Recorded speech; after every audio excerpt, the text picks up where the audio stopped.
नमस्कार, आप देख रहे हैं स्वराज पोस्ट। मैं हूं ऋचा रितेश। आज हम बात करेंगे उन वरिष्ठ प्रशासनिक अधिकारियों की जिन्होंने दशकों तक प्रशासनिक सेवाओं में कार्य करने के बाद स्वैच्छिक सेवानिवृत्ति यानी वीआरएस लिया और अब जन सेवा के नए मंच राजनीति में कदम रखा। इन अधिकारियों ने न सिर्फ सिस्टम के भीतर रहकर अपनी पहचान बनाई, बल्कि अब वो सत्ता और व्यवस्था में बदलाव के लिए सीधे लोकतंत्र की मुख्य धारा में कूद पड़े।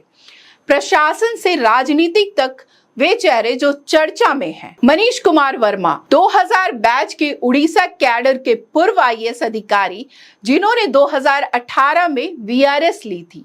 वे पटना और पूर्णिया जिलों में डीएम रह चुके हैं। वे 9 जुलाई 2024 को जेडीयू में शामिल हुए और उन्हें राष्ट्रीय महासचिव जैसे बड़ा पद भी दिया गया। उन्हें प्रशासनिक अनुभव के साथ एक युवा और सक्षम नेता के रूप में देखा जा रहा है। शिवदीप लांडे 2006 बैच बिहार कैडर के आईपीएस अधिकारी जिन्होंने लगभग 18 वर्ष तक सेवा दी। फरवरी 2025 में उन्होंने इस्तीफा दे दिया और घोषणा किया कि वे बिहार की सच्ची सेवा के लिए राजनीति में आ रहे हैं। उन्होंने रन फॉर सेल्फ अभियान और कनेक्ट विद शिवदीप ऐप की शुरुआत की, जिससे युवाओं को जोड़ने की कोशिश हो रही है। उन्होंने विशेष तौर पर मुंगेर से अपनी सामाजिक पहल शुरू की है, जिससे ये स्पष्ट है कि उनका फोकस ग्रास रूट स्तर पर व्यापक बदलाव लाना है। आनंद मिश्रा भोजपुर जिले के रहने वाले आनंद मिश्रा 2011 बैच के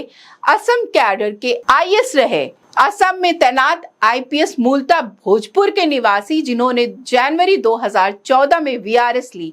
उन्होंने बक्सर लोकसभा सीट से चुनाव लड़ने की इच्छा जताई। उन्होंने कहा, मैं काम करने वाला आदमी हूँ, हाथी का दांत नहीं, जिससे यह स्पष्ट होता है कि वे पदों की राजनीति से अलग जमीन से जुड़ी राजनीति पर भरोसा रखते हैं। रामचंद्र प्रसाद सिंह आरसीपी सिंह 1984 में वे आईएएस अधिकारी बने और उन्हें यूपी कैडर आवंटित हुआ।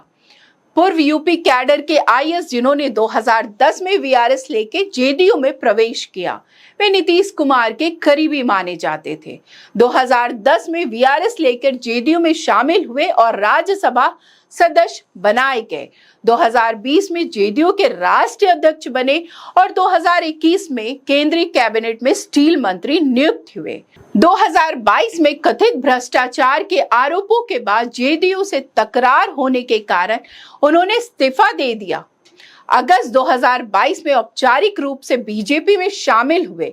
अक्टूबर 2024 में उन्होंने आप सबकी आवाज नामक पार्टी बनाई, जिसे मई 2025 में जन स्वराज में शामिल कर लिया गया। केपी रमैया मूलतः आंध्र प्रदेश के निवासी हैं। 1986 में बिहार कैडर के आईएएस के रूप में शामिल होकर पटना, तिरहट और भोजपुर जिले में प्रशासनिक पदों पर कार्य किया। वे प्रिंसिपल सेक्रेटरी SC/ST विभाग और महादलित कमीशन के सचिव भी रहे, जहां उन्होंने अनुसूचित जाति और आदिवासी समुदाय के कल्याण के लिए योजनाएं चलाई। जनवरी 2014 में उन्होंने व्यक्तिगत वजह से वीआरएस लिया, जिसकी अवधि 31 मार्च 2014 से लागू हुई। मार्च 2014 में उन्होंने जेडीयू का दामन थामा। दलित आदिवासी जनहित के लिए राजनीतिक रूप से सक्रिय होने का संदेश देते हुए राजनीतिक पटल पर कदम रखा। उन्होंने 2014 के लोकसभा चुनाव में सासाराम सीट से सांसद बनने की अपनी दावेदारी पेश की, लेकिन चुनावी जीत हासिल नहीं हुई। सीबीआई ने जून 2020 में सृजन महिला विकास सहयोग समिति घोटाले के सिलसिले में उन्हें चार्जशीट किया। आरोप था कि उन्होंने 2003 से 14 के दौरान सरकारी निधियों को एनजीओ के खाते में स्थानांतरित कराया। हालांकि उनके कार्यकाल में समाज हित में पहल रही, पर सृजन घोटाले ने राजनीतिक छवि को गंभीर रूप से प्रभावित किया। यशवंत सिन्हा 6 नवंबर 1937 को पटना में जन्मे सिन्हा ने पटना विश्वविद्यालय से एमए किया और 1960 में यूपीएससी टॉप 12 में शामिल होकर आईएएस में भर्ती हुए। उन्होंने बिहार और केंद्र सरकार में विभिन्न महत्वपूर्ण पद संभाले। एसडीएम, डीएम, राज्य के वित्त विभागों में सचिव, वाणिज्य मंत्रालय और जर्मनी स्थित भारतीय मिशन बियॉन और फ्रैंकफर्ट के प्रमुख रूप में तैनात रहे। 1984 में वो आईएएस से इस्तीफा देकर जयप्रकाश नारायण प्रेरणा से जनसंघ में शामिल हुए। 1988 राज्यसभा में गए। 1990-91 चंद्रशेखर सरकार में वित्त मंत्री बने। 1992 में बीजेपी में शामिल रहे। 1996 में पार्टी के राष्ट्र प्रवक्ता बने। 1998 से लगातार लोकसभा सदस्य रहे और 1998 से 2002 तक फिर वित्त मंत्री रहे। 2002 से 2004 तक विदेश मंत्री रहे। 2004 में लोकसभा चुनाव हार गए, लेकिन तुरंत राज्यसभा लौटे और 2009 में फिर से लोकसभा जीते। 21 अप्रैल 2018 को उन्होंने बीजेपी से इस्तीफा दिया। संघ खाते में लोकतंत्र को खतरा कहते हुए राजनीतिक सत्याग्रह की घोषणा कर दी। 2021 में टीएमसी के राष्ट्र उपाध्यक्ष बने। 2022 में विपक्षी उम्मीदवार के रूप में राष्ट्रपति पद के दावेदारी दर्ज की। उनके शब्द और कार्य से स्पष्ट है कि उन्हें सत्ताधारी संस्थानों पर खुली बहस में विश्वास है। ये उनके ब्यूरोक्रेट से राजनेता की राह पर अलग खड़ा करते हैं। बीजेपी में लंबी और ऊंची पदों की यात्रा के बाद भी उन्होंने अपने एजेंडे पर अडिग रहकर पार्टी छोड़ी और विरोध के मंच पर खड़े हो गए। डीपी ओझा जिनका पूरा नाम धूप प्रसाद ओझा था, बिहार कैडर के 1967 बैच के आईपीएस अधिकारी थे। वे 2003 में बिहार के डीजीपी बनाए गए। उनका कार्यकाल भले ही छोटा रहा, लेकिन उन्होंने अपने साहसी फैसलों और ईमानदारी से पूरे प्रदेश में एक अलग छवि बनाई। डीपी ओझा ने उस वक्त के कुख्यात बाहुबली और राजद सांसद मोहम्मद साहबुद्दीन के खिलाफ पहला बड़ा कदम उठाया। उन्होंने उस पर दर्ज मामलों की विस्तृत रिपोर्ट तैयार की, जिसमें उसकी आपराधिक गतिविधियों का खुलासा किया गया। यह रिपोर्ट इतना असरदार था कि राजनीतिक गलियारों में हड़कंप मच गया। उनकी कार्यशैली से उस समय की राजद सरकार काफी नाराज हो गई। उनके रिटायरमेंट से केवल 2 महीने पहले ही 6 दिसंबर 2003 को जबरन हटा दिया। डीपी ओझा ने वीआरएस लिया और 2004 में बेगूसराय लोकसभा सीट से निर्दलीय चुनाव लड़ा, लेकिन जीत नहीं सके। बाद में वे पटना में निवास करने लगे और समाज सेवा व लेखन में लगे रहे।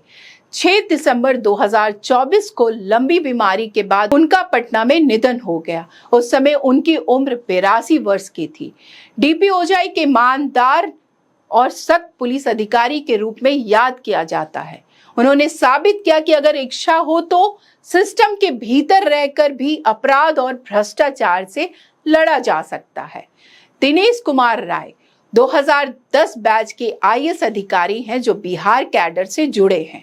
उन्होंने विभिन्न उच्च पदों पर काम किया, जिनमें वार्षण संपत्ति एवं राजस्व विभाग के सचिव और पश्चिम चंपारण के जिलाधिकारी के रूप में कार्य प्रमुख रहा है। वे मुख्यमंत्री नीतीश कुमार के निजी सचिव के रूप में करीब 9 वर्ष तक कार्यरत रहे। उन्हें मुख्यमंत्री का बेहद भरोसेमंद अधिकारी माना जाता है। दिनेश कुमार राय ने 13 जून 2025 को वीआरएस हेतु आवेदन दिया था, जिसे 14-15 जुलाई 2025 के दौरान स्वीकृति कर लिया गया। जन अनुमान है कि वे राजनीति में प्रवेश करेंगे और जेडीयू के टिकट पर आगामी बिहार विधानसभा चुनाव लड़ सकते हैं। प्रारंभिक रिपोर्टों के अनुसार वे रोहतास जिले के करगहर विधानसभा सीट से चुनाव लड़ने की इच्छा रखते हैं, जहां उन्हें स्थानीय लोकप्रिय और जातीय समीकरण में संतुलन बनाए रखने में मदद मिल सकती है। गुप्तेश्वर पांडे बिहार कैडर के 1987 बैच के आईपीएस अधिकारी रहे हैं। वे बिहार के डीजीपी पद पर भी कार्यरत रहे हैं। वे अपनी दमदार कार्यशैली, सामाजिक सक्रियता और सख्त कानून व्यवस्था के लिए जाने जाते हैं। एसपी, डीआईजी, आईजी जैसे कई अहम पदों पर कार्य किया। 31 जनवरी 2019 को बिहार के डीजीपी बने। शराबबंदी कानून के प्रचार में अहम भूमिका निभाई। वे खुद गांव जाकर लोगों को जागरूक किया। कर्तव्य निष्ठा और जनता से सीधे संवाद के लिए उन्हें रॉबिन हुड छवि मिली। 22 सितंबर 2020 को वीआरएस लेने के बाद 27 सितंबर 2020 को उन्होंने जेडीयू में शामिल होकर सीएम नीतीश कुमार के नेतृत्व में सार्वजनिक राजनीति में कदम रखा। उन्होंने खुद को एक अनुशासित सैनिक बताते हुए कहा कि पार्टी जो भी जिम्मेवारी देगी उसे निभाएंगे। बक्सर से चुनाव लड़ने की इच्छा जताने के बावजूद पार्टी ने उन्हें टिकट नहीं दिया। उन्होंने निराशा जताते हुए कहा कि मैं हमेशा जनता की सेवा में रहूंगा। चुनावी मैदान में उनका नाम न आ पाने उनकी राजनीतिक दावेदारी को सीमित कर गया। इसके बाद उन्होंने राजनीति छोड़कर आध्यात्मिक और सांस्कृतिक कार्य की ओर रुख किया, जहां अब वे कथावाचक के रूप में बड़े मंच पर सक्रिय हैं। बिहार की राजनीति में ये नया रुझान दिखा रहा है कि प्रशासनिक अनुभव रखने वाले लोग अब नीतिगत नेतृत्व का हिस्सा बनना चाहते हैं। तो आज के वीडियो में बस इतना ही। आगे की खबरों के लिए देखते रहे स्वराज पोस्ट। अगर यूट्यूब पे देख रहे तो हमारा चैनल सब्सक्राइब करें, फेसबुक पे देख रहे पेज फॉलो करें। धन्यवाद।